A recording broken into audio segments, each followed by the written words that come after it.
falar sobre a mentalidade da dieta, né? Um assunto mega polêmico que dá muito pano para manga, vários desdobramentos, né? E a gente pensou em introduzir esse assunto porque é uma coisa que nos influencia com muita facilidade, né?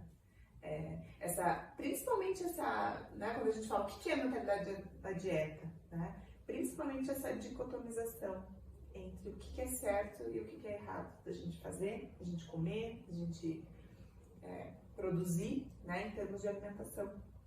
Você já foi influenciado pela mentalidade da dieta? Acho que se a gente perguntar para qualquer pessoa, né, você já fez dieta na tua vida? Vão ser raríssimos os casos que vão falar pra gente que nunca fizeram. Então, eu lembro muito em relação ao ovo, que o ovo, até inclusive na minha casa, né, que eu me criei, o ovo faz mal porque não sei o que do colesterol, né? Então teve uma época muito, né, sobre esse alimento.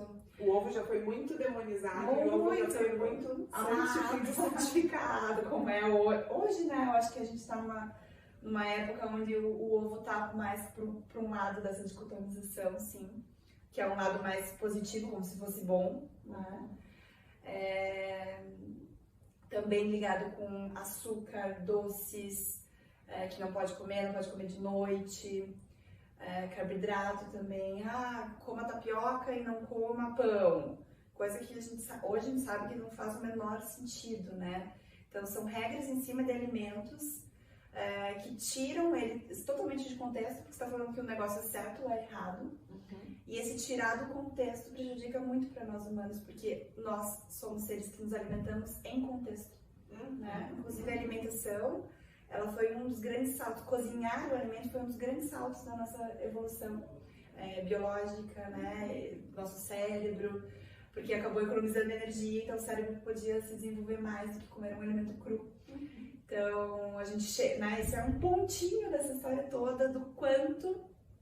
E a relação que a gente estabelece com a comida e com a alimentação. A gente come entre pessoas, a gente come na nossa relação da gente com a gente, em momentos, né, de comemoração, e e a gente faz isso muito, né, Mari? Querendo ou não, é uma área, o comportamento alimentar, a gente vai pensar, ele é uma área que a gente faz demais, porque a gente tem que fazer todos os dias, né?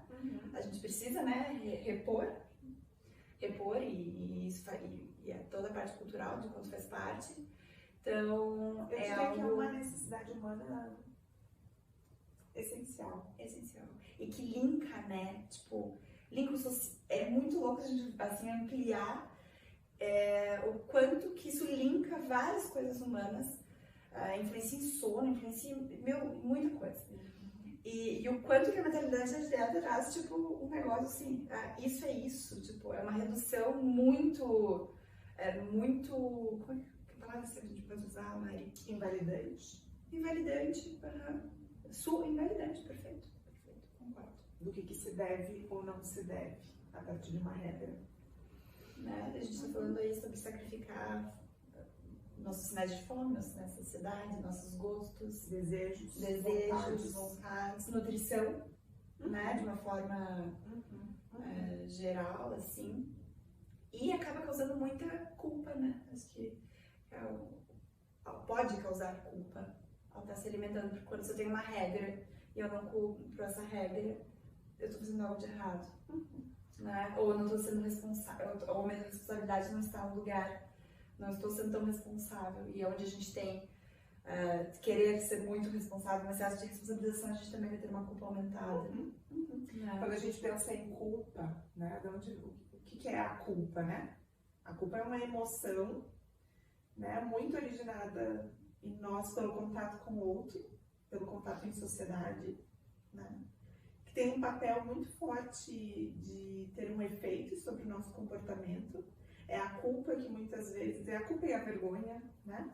Que muitas vezes no nosso desenvolvimento nos mostram sobre limites na relação com o outro ou no ambiente, que nos mostra sobre esse monitoramento que a gente tem que fazer, né, do nosso comportamento, de como a gente está agindo. Mas eu fico pensando por que a culpa existe na nossa relação com a nossa alimentação. Não faz muito sentido, né? Não faz muito sentido. Então, que construção foi essa que a sociedade, enfim, o desenvolvimento, aí a gente entra em indústria, em muitas coisas de influência.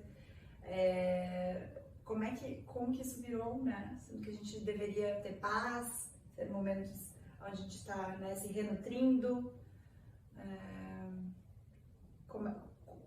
Que ruim isso, né? Que ruim essa sensação.